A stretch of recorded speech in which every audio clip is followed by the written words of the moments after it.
Come on in to Margaret McSweeney's Kitchen for Kitchen Chat, where every week you'll meet chefs, cookbook authors, foodies, gourmets, and just plain people who love to eat. And along with laughter, chat, recipes, and stories about food, you'll sometimes also hear words of inspiration, love, and hope. As Margaret always says, Kitchen Chat is food for the senses and food for the soul. So grab a cup of coffee, put your feet up on a comfy chair, and get ready to spend a little time with Margaret and her friends. Hello, dear foodie friends, and welcome to Kitchen Chat. This is your host, Margaret McSweeney, and I'm so glad that you're literally joining me in my kitchen today, and here with Chef Jamie Larita in his kitchen, and also with our very dear friend and one of our favorite guests, Chef Carla Hall in her kitchen. I think today, let's really focus on comfort food, and as you like to call it, Chef Jamie, comfort mood. And I couldn't think of anyone better to kickstart this program than with Chef Carla Hall, who is always just full of positivity and great tips, and just really someone who savors the day. So, Carla, are you doing okay through all of this? There have been a lot of questions about how you are doing. I'm actually doing really well. I spend so much time traveling that to be in DC, this is me looking at the silver lining. I mean, I know that all the other stuff we get from the news, all the other stuff that's happening, but this is my silver lining. I get to be at home, I get to be with my husband, and I feel like I'm dating my house. I am spending time in rooms I never get to spend, and we don't have a big house, but it's just to be here and know that I'm not going to run out. And it's been so great. And in terms of food, I've been dating my air fryer. Uh-huh. So I'm really dating three people right now: my husband, my house, and my air fryer. Wow! And what are you making? You're in a romance. You're like romanticizing all of this. I love that. Yes, I'm in a romance. You said comfort mood. That is my comfort mood, Jamie.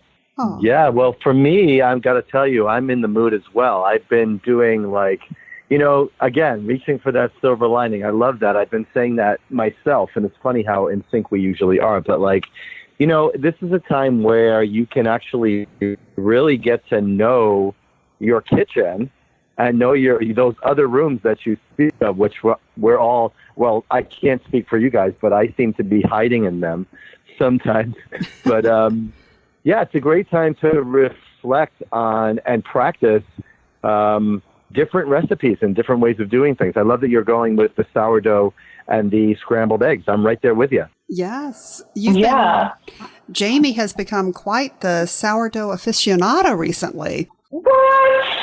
I'm addicted. Now, Jamie, did you make your own starter? Because you can't. Well, I got to be honest with you. I was fortunate enough before all of this happened to get a starter from a chef friend of mine from 1999, and his name was Freddie Mercury. So I was passed the torch several weeks before all of this exploded, and I kept the name Freddie Mercury because really, Carla, who doesn't want to keep Freddie Mercury alive, right? So I was like, and I've shared Freddie with other friends of mine, and Freddie's become Elvis, and Freddie's become lots of different things in the meantime. But to answer your question, I've been drying my starter as well and passing that on to people as well.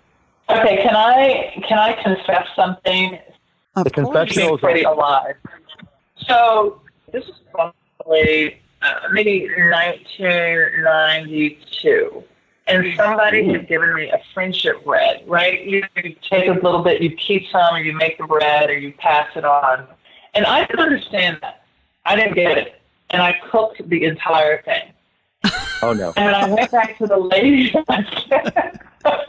I said, oh my gosh, I didn't understand. I cooked the whole thing. Can I have some more? She was like, absolutely not. And she was so calm, but emphatic that I could not be trusted in the friendship ring. And so every time I hear people talking about sharing a starter or a friendship bread, I think about that. Oh. So you must have your own starter.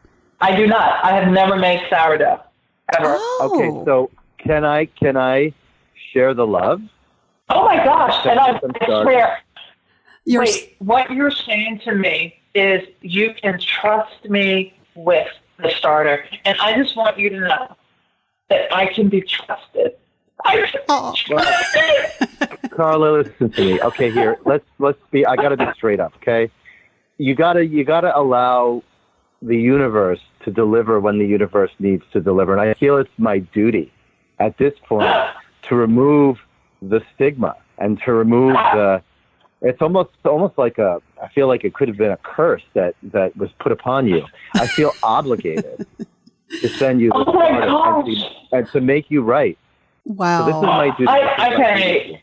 I accept, and in this moment, I didn't realize how much that would mean to me. I mean, I feel this. I'm serious. I'm not trying to be prophetic or anything like that, but it just feels like this redo. Honey, it's all about a reboot. Yes. Yes. Oh my God.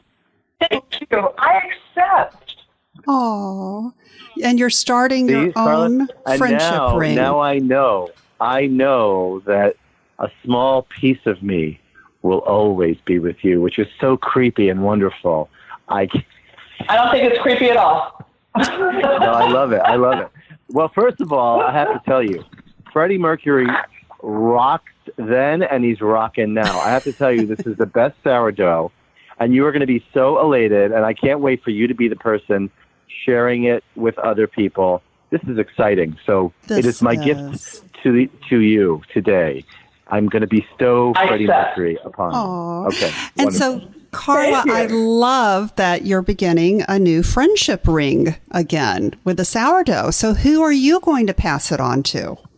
It travels, right? I can take it with me and just keep eating it. Yeah, so what I'm going to do is I'm going to send you it in the dry form. So there's a method that when you make your levain, your first step, you can then take the excess and dry it out in an air dryer or in your oven at a low temperature, and then you can pulverize it in your Cuisinart, and you can then have the powder in the powder form, which then you can reconstitute, and then it becomes alive again. Oh my God. Okay. So the reason I'm saying that is because there are a couple of people that I am always talking about bread with, and I'm going to be working with them hopefully in July, and I would love to share it with them. And not that they probably already have some. Do you know Yesenia Prado? Yeah. So she does bread. So she actually does a bread class, but also Jason, he's a baker from Georgia or Kentucky. And so we're going to be together, but it would be so nice for us to come together and make sourdough. And those would be the people that I would want to share this, because we made biscuits together the last time we were together, and our project was cut short because of the pandemic. Mm. And so to come back with a gift of another kind of bread would be so special and something that is alive and growing. Yes. And you know what? I have to say, this was given to me by a chef friend of mine named Sharon Sessler. Every time I bake the sourdough and every time I go through the process, it feels so good. And I feel like the chain of wonderful people that are getting this are the same type of people that love listening to Queen, right? We're the people that like to rock out. So it only seems appropriate that you have it and that you share it. And there's something about your hand in the turning process when you're doing your turns that honestly and believe me when I say this, you can feel it. So I can't wait for you to feel it. Oh, and probably a lot. Yeah, and it's probably a lot like making the biscuits. That was so much fun, Carla and Jamie, when we were there in the kitchen with Chadwick making biscuits. Well, that's the last time that we all saw each other. It was biscuit time. And to see you, honestly, in the kitchen and have memories of your dad about making biscuits and realize you're like, you'd never made biscuits and the last time was with your dad, that made it so special. Oh, thank you. That was just, it's always a joy to see you and be with you. And we have so many foodie friends who are asking questions. I'd love to share these with you. Ava, Please. yes, Ava Parnas from New York says, I would love to learn about an interesting allergy-friendly, gluten-free vegan dish that's easy to make but very tasty being stuck at home. Okay, so I think that, interestingly enough, I just discovered rice spaghetti because I don't look for gluten-free things, but I was doing a dish with Thai coconut broth, and I wanted to do rice noodles, and somebody said, oh, you can also get the gluten-free rice spaghetti. And I was like, wait, what? And sometimes those have fewer ingredients and they're not as processed. And so I was like, oh my gosh, I just bought a box of that. And I am going to do a dish. And this is something that you can do. It doesn't matter what you have. Onions and peppers as your vegetables. And then you throw in some kind of spice. It could be curry paste, if you want to go that route. If you want to just do thyme or rosemary or some Italian spices, you can go that route. And then you put in some veggie or chicken stock. I like veggie stock because I love to taste my vegetables. And then I add in, it can be coconut milk, it can be a little bit of cream, it can be whatever you want that to be. It could be almond milk, unsweetened. And then you're just making this really flavorful broth, and then you can poach chicken in it, you can poach fish, you can poach shrimp, and then right at the end, you're adding in those noodles for about 5 minutes, and you can break them up a little bit, and then you can finish with fresh vegetables like cilantro, or it could be parsley or scallions, and this is something that you can build. If you want to, you take that broth and you put it in the freezer and you just pull it out this portion size. Whenever you want to change something up, corn's coming out soon. So I think that there are a lot of things to be made gluten-free if you're not talking about desserts. I don't know. She didn't specify desserts. No, just anything, I guess, gluten-free vegan. Yes. And then Stacy Soleil from Southern California says, hi, Carla, can you share with us a quick recipe idea that would be fun to do with our kids during COVID-19? I know there are a lot of moms and dads in the home with kids looking for ways to engage them. Hi, Stacy. I think there could be some super fun things to do. One, you can do something like French toast. Mother's Day is coming up. So why don't you maybe even cut the bread out? I was talking about how I cut this bread in fingers and I was having eggs right before this. And it got me to thinking, I never toast my bread for French toast. But why not toast the bread for French toast? And you can make it into fingers, and then you can have the kids do the custard, so the eggs and the milk, and generally it's 2 eggs to 1 cup of milk, and you can add cream if you want in there.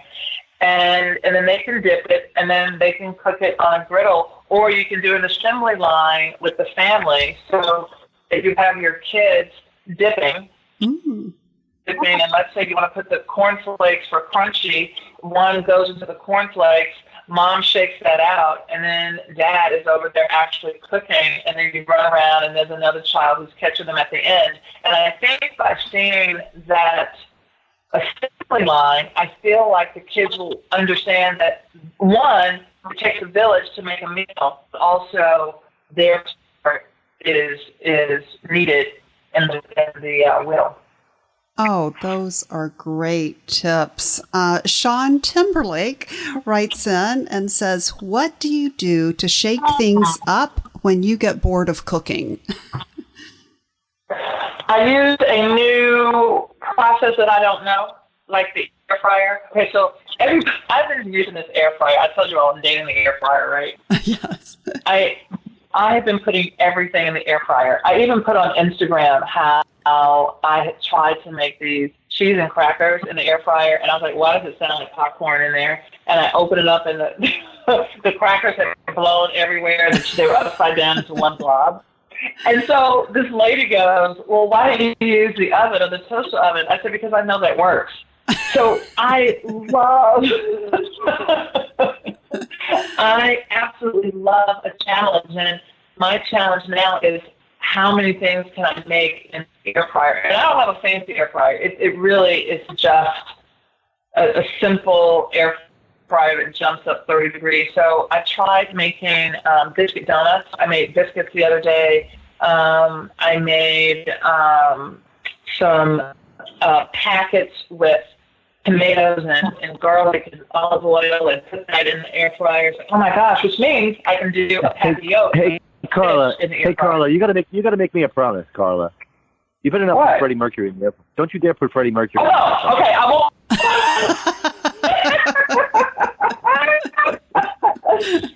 You're going a little cray-cray. You're going a little cray-cray.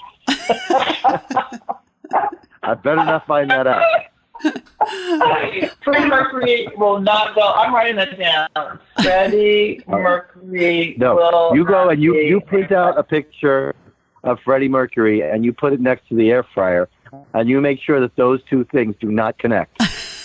Yeah, okay. I'm going to have a Freddie Mercury picture and put a circle with a cross in front of it on the air fryer. Okay. Okay. But I might send you the recipe with a picture of Freddie Mercury, and I will superimpose an air fryer with a circle around it saying no. You also have the option of renaming your starter. So is it going to remain Freddie Mercury, or are you going to name it something else? I think I'm going to allow it to come into the home, like wait to name a baby. Yeah. In Muslim countries, you wait those number of days, and then the personality comes out. Yep. So, okay, I'm going to wait. Plan. I don't know what Good plan. Good plan. Yeah. Good plan. Right. Jamie, you said you had a great idea. What was it? Well, I saw something, and then I forget where I saw it. On the grams, you see everything. So I did a cute thing last night on my Instagram with bananas. I made a bananas Foster live on my Instagram, and then I took sliced bananas, about 2-inch slices. And then I had all kinds of different sprinkles and ground up chocolate and ground up nuts and toasted coconut and blah, blah, blah. And I rolled them in the spices or the topping, and I made banana sushi for the kids. That was so cute. Yes. It was really cute because I had a pair of chopsticks, and you're able to make it fun for the kids. The kids get to choose whatever toppings they want to make, and you just press it down into the banana. Not only do they look really cool, but you can garnish them with like gummy bears and really make them look like sushi using 2 different color sprinkles or seeds or what have you. It's interactive and it's fun for the kids. And then you can get some dipping sauces, be it chocolate, white chocolate, dark chocolate, some jams, jellies, whatever, and have the kids dip the bananas in those things. Yes. Oh, I love that. And we'll have to do a quick shout out for Jamie. Follow him on Instagram, Foodie Friends, at Jamie Larita. He's been doing some fun cooking lives from his Instagram. Hey, Carl, I got a question for you. So let's talk a little bit about the restaurant industry, about supporting restaurants. And I know you probably have so many friends that are in the restaurant field. And we're always encouraging people to support their restaurants now that, restaurants are in great need of support with takeout and stuff like that. Yes. What's your take on all this?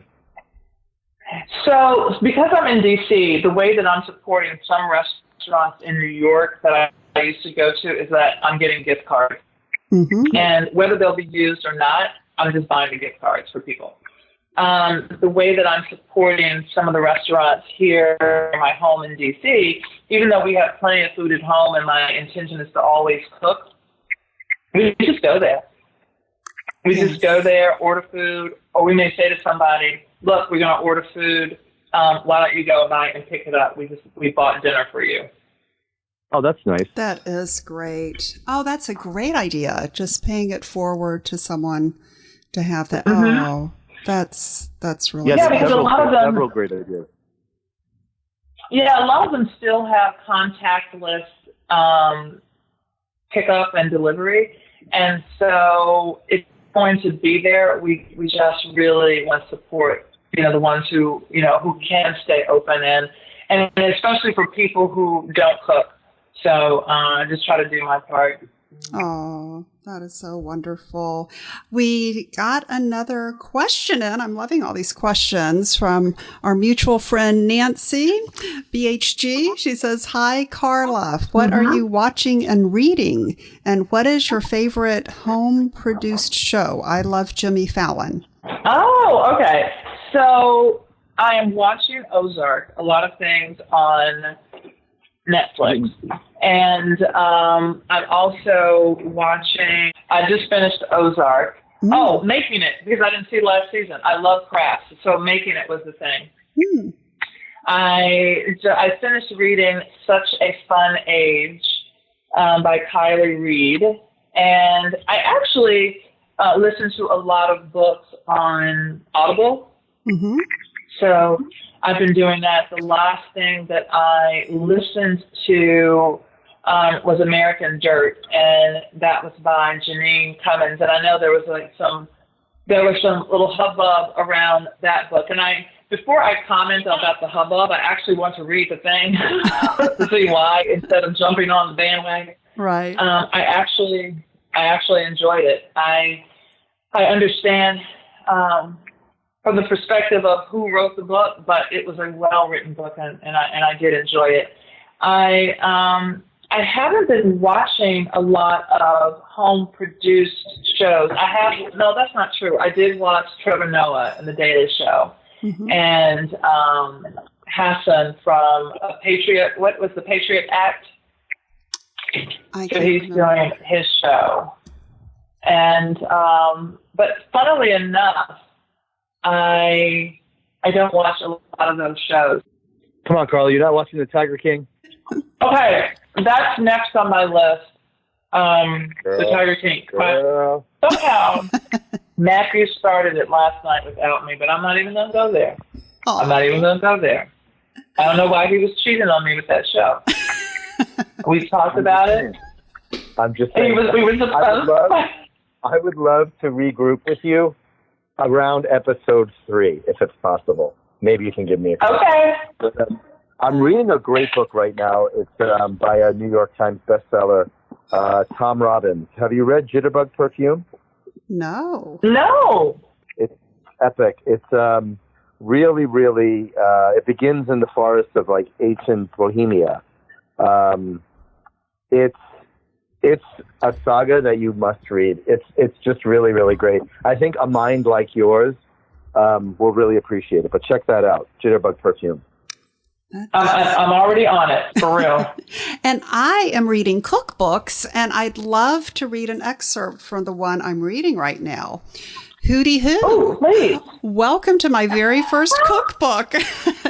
And then I love what you say, Carla. This was your very first one, Cooking with Love, Comfort Food That Hugs You. And right now, everyone needs a hug, even though if it's a virtual hug. And I love what you say is, making food that hugs requires a little bit of practice, but it's actually easier than most people think and so much more fun. Whether you're starting to cook for the first time or you've been in the kitchen forever, I'm here to give you the techniques, the recipes, and the confidence you need to cook with love.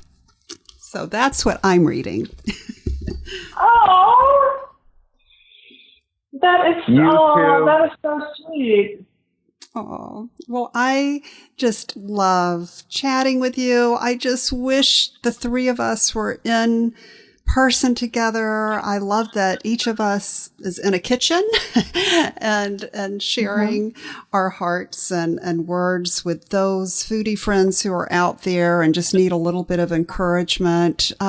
So, Carla, what would you share with our listeners about, one, your tip to get through this, and two, a tip for the home chef to really bring joy in cooking? I want to give 3 tips. So I will give a tip to the home cook and a tip for how to get through this. I want to, as we were talking about books, and this is something that I was thinking about, and I forgot that I wanted to do this. And I saw someone online who sent $100 to a used bookstore and said, just send me whatever you think. Just send me some books. And I think that is a great and fun way even to get cookbooks. Or just a genre that you don't normally collect. Because if I collect cookbooks, it's probably going to be books that I already have. However, I thought about getting that and just having fun with some old cookbooks that might be in a used bookstore because they need a little bit of love too. Yes. Secondly, the way that I'm getting through this is to realize that everyone in the entire world is going through the same thing. And I know that it is incredibly hard, but I think when we remember that it's not just us, we are having our own experience, but everybody is doing something similar right now. And it actually makes me feel better.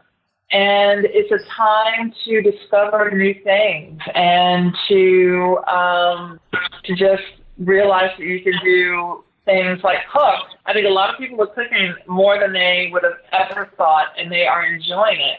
And the biggest thing that I can say to those people is let the mistakes happen. And 2, the home cooks, I think, as you continue to train your palate, allow yourself to taste something throughout. Taste something.